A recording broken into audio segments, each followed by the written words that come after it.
Well, nothing ever happens, some people say, but Tangent just proved that wrong last week when they dropped their much anticipated latest release of 40s and 50 covered hoppers. And not only did they release new 40s and 50s, but they released an all-new version that's never been done, at least by Tangent, the only company that matters. They dropped the Trinity 4750, and here it is. Man, I've wanted these cars for so long, and I'm so glad that Tangent finally made them. I was gonna get a Walthers one, but they just weren't really what I was looking for, so I was hoping that Tangent made one since they've already made a Pullman standard car. Now, you may be wondering, 40s and 50 is just a 40s and 50. What's so special? It's the same thing. Well, you've come to the right autist. We will get over that, and I'll explain that in every single detail coming up. Now, before we actually open up the models, I want to go over the road names that I bought. I got a GAC XBN or XBNSF patch out, as I showed off. Then I've also got a GACX former BN patch out, and I decided to pick up another GATX car. This one is a car ordered and delivered to GATX originally. Really nice scheme. I really like the GATX logo on these cars. And I got, last but not least, an INTX former Union Pacific 4750 right here. Now, I think the first one I'm going to open probably be this GACX BNSF one here, just because it's my favorite. I've seen quite a few of these cars, and they're really cool, and this model from the photos looked really nice. So let's go ahead and open up the box, typical Tangent box. It doesn't appear to have any spare bearing caps, which is a bit disappointing, but it's alright. And here we go. Oh, they're in the box. Okay, never mind then. Yeah, that's pretty sweet. Now, like I said earlier, this is not a Pullman standard car. Pullman Standard started building their 40s and 50s all the way back in 1972, and during the decade it became one of the most, if not the most, produced covered hopper ever built, with like tens of thousands of these cars built. They were widely successful. And Trinity Industries during that time was a bit jealous of Pullman Standard's success, and they built their own 4750, which is not a Pullman Standard one. It looks pretty similar, but in my opinion it's pretty ugly compared to the Pullman Standard one. But Pullman Standard was in some dire straits by the time the 80s rolled around, and in 81 they closed, and they sold off all of their assets, or at least a lot of their designs, to Trinity Industries. And of course that included the 40s and 50 covered hopper, which Trinity readily started building again in favor of their own previous design. When production of the car resumed in the late 80s, Trinity had made a few modifications to the basic design. Now, the cars that I got here are all later production models, and they actually have more changes than some of the earlier ones did. In this run, Tangent, for example, made a CSX car, and the CSX car is more similar to the Pullman Standard one. Actually, I've got some Pullman Standard ones here, so let's put them side by side and compare. And for this comparison, I got a later build and an earlier build Pullman Standard car. For the later build, I've got this CSXT car custom patched by my friend Daniel from the Dance Custom Trains YouTube page. He made a really nice custom patch out of one of the CSX Family Lines cars. This car was built in 1980, so this was right before Pullman Standard went bankrupt. And then representing an earlier production car here is this PTLX car, Webster City Co-op car here. This one was built in 1973, so this was, this as production was getting underway of this model. Now, one of the most immediately obvious differences between these cars are the jacking pads, which is the term for this area of the car in the corner here above the bolsters where the truck connects to the car. This area right here is pretty important because it basically carries the structural weight of the car in case you want to lift it up or you want to pull it. When Pullman Standard first started building the cars, they built them with these small jacking pads right here. A bit hard to see on camera, but they're pretty small, of like an interesting shape. Then later on, they came out with this design right here, which enlarged it, made the pull loop a little bit larger here. And the Trinity car, this version takes that and makes it even larger, this little extension. Now the confusing part is some Trinity cars were built with this style right here, especially the CSX ones. So there is a bit of an overlap. So, and then from the side, another spotting feature would be the presence of these rivets here in the corner. There's about, looks like 5 rivets up on the corner of each car here where the ladders connect to the body. The Trinity car does with that completely, it's just welded on. Another really cool feature that Tangent came out with in these cars was the addition of bolted on gates.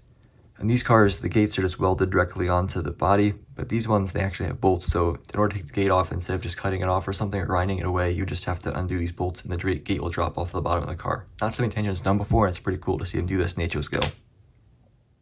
I also didn't notice until just now, but it looks like the actual geometry of the bays here is a bit wider to accommodate with these larger gates. And I'm going to flip these cars upside down to highlight even some more of these differences that's present. So now you can see, looking at the undersides, again, we can see these larger outlets here, which is actually pretty impressive that they modeled that. So overall, I'd say Tangent put a lot of care into making this model different from the previous offerings in line with the prototype, and with that, I commend them. So now, I want to look at this model a little bit more in depth here. We've got a nice roof walk detail here. Compared to the Pullman standard cars, the roof walk is made of all one connecting piece here, rather than having two separate ends on the top and then two lower ladders, or walks rather. The roof hatch appears to be the same style as the ones on the 40s and 50s. For this model, the consent is different for some others. Some have aluminum hatches. And now moving around to the end cage here, we've got a almost completely fully modeled brake system here, sans a working handbrake, unfortunately. Wouldn't that be cool? And unfortunately, I'm noticing this car is missing a ladder rung there, you can see, because they actually went and painted each of these ladder rungs white, which is pretty cool. However, it looks like mine is missing one right here, which is a bit unfortunate. Well, unfortunately, I looked around this area and I didn't see that part anywhere on the ground or in the box or anything, so it just might not be here. I'll reach out to the Tangent parts department and see what they have to say, and I'll write a comment on what they say. I'll give the updated situation. And the next car I'll look at is this former BN patch out here.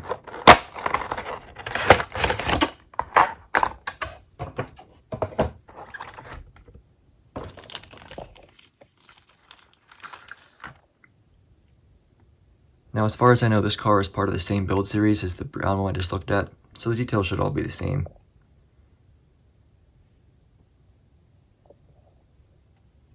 Actually, now looking at this car, it appears to have different roof hatches as the previous car.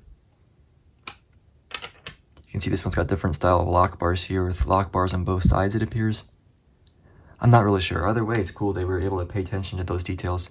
Also notice that the roof walks are unpainted in this car, which is perfectly correct for most cars that are out of the factory in the factory paint, whereas this car would have been repainted by BNSF during its lifespan. GACX gray car here. Now notice, compared to the cars we just looked at, this one has silver painted hatches here, which I assume is supposed to be a simulated aluminum, which is perfectly correct for a lot of these cars. I also just noticed that Tangent is now modeling the handbrake quick release lever right here to the left of the brake wheel, which is really cool. I don't believe any previous releases of 40s and 50s have included this detail. And again, we've got that INTX former Union Pacific car right here. A cool feature about these cars compared to the other ones that I have is the brake system has truck-mounted brakes here. And the spotting feature for that are these little brake cylinders here on the trucks, compared to this car, which just has the regular levers to operate the brake shoes. And another way to tell is, if you look at these end cages here, there's no brake cylinder at all. It's a lot less complicated on the end. By the time these cars were built in the 1990s, the truck brake system was falling out of favor with many shippers and railroads, so it's cool that these cars still had them. The truck brakes can be a bit more of a pain to maintenance, and you can't see the brake cylinder when you're operating the car, so you can't really tell if it's, set or not. And additionally, when the handbrake is thrown, there's no lever running through the length of the car to also set the brake on this end, so you only be able to set the brake on this end of the car, so you lose 50% of braking power, which is another reason why this wasn't ever super popular. So aside from the cars that I'm showing here, Tangent also released a few other road names this run. They released a BNSF repaint, which is pretty similar to this brown car here, but it just has all the BNSF logos still on it. They also announced a BN version, which is a different face than this BN patch out here, which is pretty cool. They announced a CSX one, which would be a pretty big hit with CSX modelers. And they also did this, but just as a regular Union Pacific car rather than a patched out INTX. And they also did some undecorated models of each type. The road names they featured in this run are very nice because they cover a pretty wide range of eras. As I mentioned earlier, these cars were built starting in 1988, and they've run ever since till today pretty much, because they're still within the age limit. So if you're modeling eras any time from 1990 to today, I'm sure one of these cars will be useful for you. These cars can be found all over the United States rail network, and they haul many things. Obviously, as covered hoppers, they were designed with grain in mind, and BN ordered thousands of these cars for grain service. But since then, many of these cars have been sold off to other operators and have been put into new services. Before I made this video, I did some research on what each individual car is used for, as close as I could get. I found that these GACX BNSF cars and all the road numbers that are available are currently used by Nutrien and previously Potash Corp to haul potash and other chemicals like phosphate. They'll be commonly seen in manifest trains or in unit fertilizer trains, so if that's something you model, this will be really good for you. Now moving on to this other GACX car, this former BN patch-out car. I did some research on these cars, and from what I found, these cars are all used by CF Industries, which is another large chemical producer. These cars appear to be mostly used for ammonium nitrate, which is a very explosive chemical. It caused that pretty big explosion in Beirut a few years ago, actually. And because of how dangerous it is, most of these cars get placarded with 1942 labels, which you can always add. And now for this gray GATX car. I've actually seen the most of these. All the ones that I have seen are hauling granulated clay, which I'm not really sure what it's used for, but it's a pretty cool use for these cars. And these INTX cars also appear to be in some sort of clay service. I'm not really sure who for. I'm pretty sure it's something out of Wyoming. But I think these cars could also be used for grain trains and other service, so really it's up to you what you want to use it for. I'm just telling you what I found personally. While these were originally built for grain service, they actually have become pretty popular with shippers of other things, like I mentioned, fertilizer and clay, and a big reason for that is the weight capacity on these cars. Before the 1990s, most cars that were built with a gross rail limit of 263,000 pounds. And you can identify that based on this load limit and light weight. When you add these two numbers together, that'll give you the maximum weight of the car, which is usually going to be 263,000 pounds for cars of that era. But in the 90s, technology was improving, and they upped that limit to 286,000 pounds.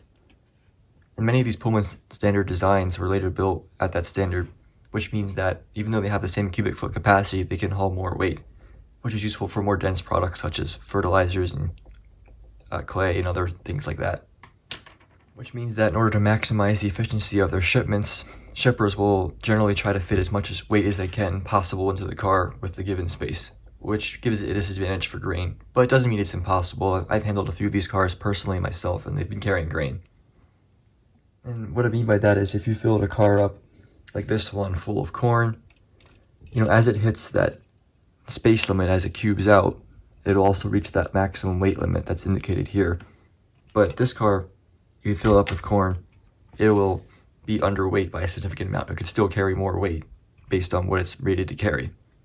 So I mentioned that they did a lot of these patch-out jobs from the factory, and they did multiple road numbers, and they actually took the time to realistically design each individual road number based on prototype photos. So depending on what number you buy, these reflective tapes could be positioned differently. The patching font could be slightly different, could be in a different spot. So they really did their homework when they made this run, and it's really nice and it really shows. I paid $58.95 for these cars directly from Tangent, which I recommend you do because currently Tangent is donating 10% of the proceeds of all the sales to the hurricane relief from the hurricane that just struck down in North Carolina where Tangent is based. So I've looked over these cars here for a few minutes, and I'm not really seeing any other missing pieces other than that one part. So it seems that Tangent has done a pretty good job at quality control in these models. I would definitely recommend checking over your models because these are very highly detailed cars and could be prone to missing pieces, but it's never really happened to me. In fact, this is probably the first time I've bought a model from Tangent that's missing a piece. And for what it's worth, Tangent's customer service is always very quick and responsive to help. Now I also want to zoom in on some of this detailing here they've added to the artwork for the car. Under close zoom, you can see that everything is still legible with correct data. I mean, they've even named the shops, they named the kind of paint they use, which is all correct based on prototype photos. You can see some more of that in this car here. It's also a bit hard to tell, but the patching here is a bit different color from the body, just to reflect the different kind of paint used. This car right here is still in factory paint, you can tell. It has the Trinity build logo in the center here, which is Greenville, Pennsylvania, which is, I think, pretty much all of these cars were built.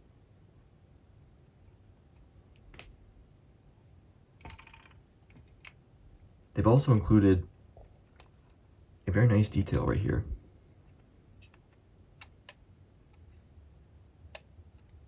In behind the truck you can see, it's a bit hard to tell with this lighting. You can see this right here, this little item, it detects the weight upon it and it adjusts the braking based on the weight, because you need a lot less braking power to brake an empty car versus a loaded one. So overall, my final thoughts on this product are quite positive. It's clear they did the research and work needed to make an accurate run of cars, and I think that it's worth supporting a company that is willing to do that. Not only that, but these cars will give a great amount of diversity to manifests in other freight trains now. And they will look great when used with other tangent cars such as the tangent 4740 or 4750 Pullman standard cars. While the price may be a bit high for some, I think that it's well worth the price for the final product. If this is a car you need for your layout or just something you want in general, I would recommend taking a look at this car. Well, thank you for sticking around this long in the video. I haven't done a review like this in a little while since I did that Procore car, and honestly that review wasn't very good. I could probably do it better if I did it today. So, thanks for your patience again. Please like, subscribe, and leave a comment down below what you thought. Did I get anything wrong? I just realized I forgot to mention the other road name in this run. It was a DGHX car. It's a Trona carrying car, I think. I'm not really sure. But it's another private operator of this car. I look forward to see where Tangent takes this car next. There's many other road names they can do, and I think that they will probably do them based on the available information online. Personally, if you're watching this Tangent, I would really like to see the ITLX 4750s done, the Trinity ones, as well as the CRDX ones. Maybe even an RGCX patch out, because I've worked on a few of those personally myself. But having ridden so many of these cars, I can tell you that this is a very authentic replica, and it's really cool to see this car in HO scale. I mean, I was very excited when it was announced, and I ordered these as soon as I possibly could. But that's all for now. Catch you in the next video. Goodbye.